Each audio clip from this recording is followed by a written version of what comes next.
में कांग्रेस नेता की पिटाई और भाजपा के पूर्व विधायक की चुप्पी तोड़ती हुई प्रेस कॉन्फ्रेंस। सवाल ये नहीं कि हमला किसने किया, सवाल ये है कि हमला क्यों हुआ। कांग्रेस में आक्रोश है, भाजपा में बेचैनी है और जनता पूछ रही है, क्या काशीपुर में फिर लौट आया है गुंडाराज?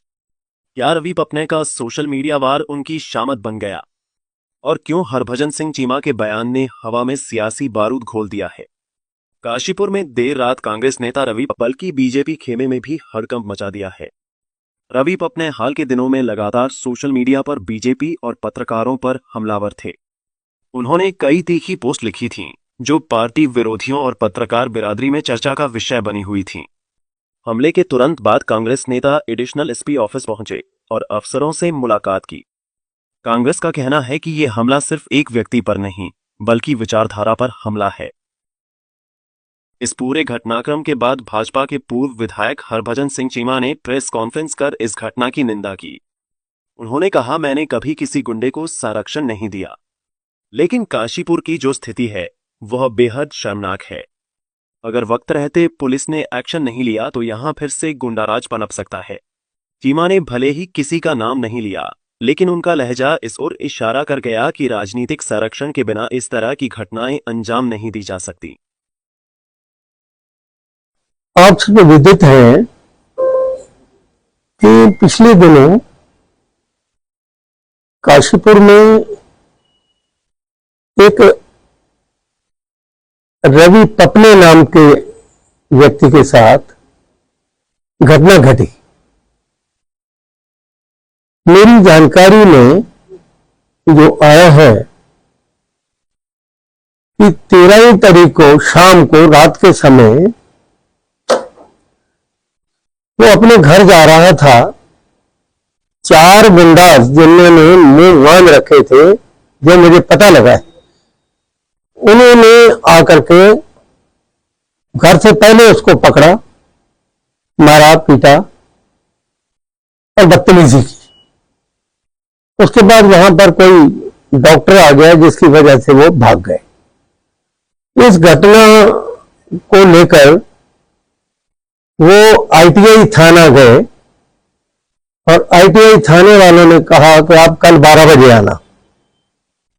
अगले दिन 12 बजे गए तो शायद उनकी रिपोर्ट पता नहीं लिखी गई या नहीं लिखी गई, पर मुझे इतना पता लगा कि कोई खास कार्रवाई नहीं की गई। कार्रवाई न होने से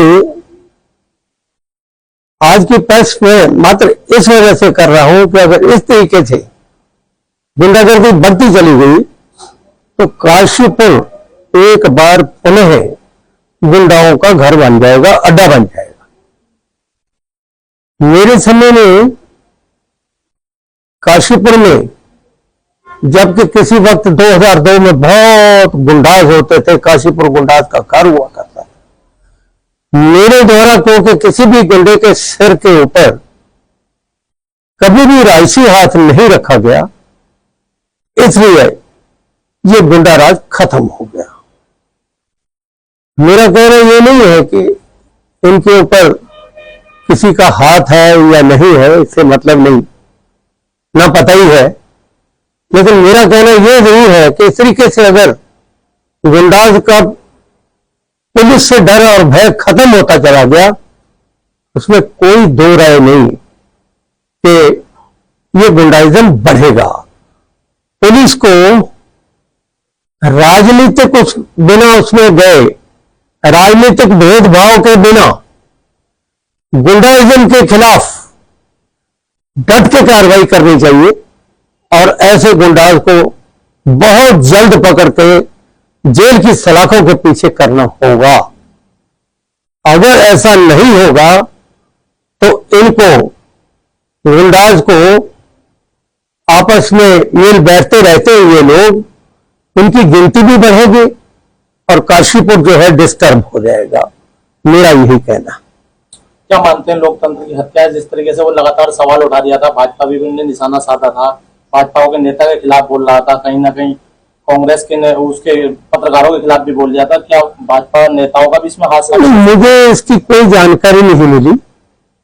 मुझे तो उसने सारा जो कुछ बताया है उसने यही बताया कि मैंने एफआईआर देने गया हूं, लेकिन रात के 12 बजे उन्होंने कहा अगले दिन 12 बजे आना, और अगले दिन 12 बजे उन्होंने लिख के शायद ले लिया है, लेकिन FIR शायद नहीं काट के उनको दी गई और कार्रवाई भी अभी तक कोई नहीं हुई।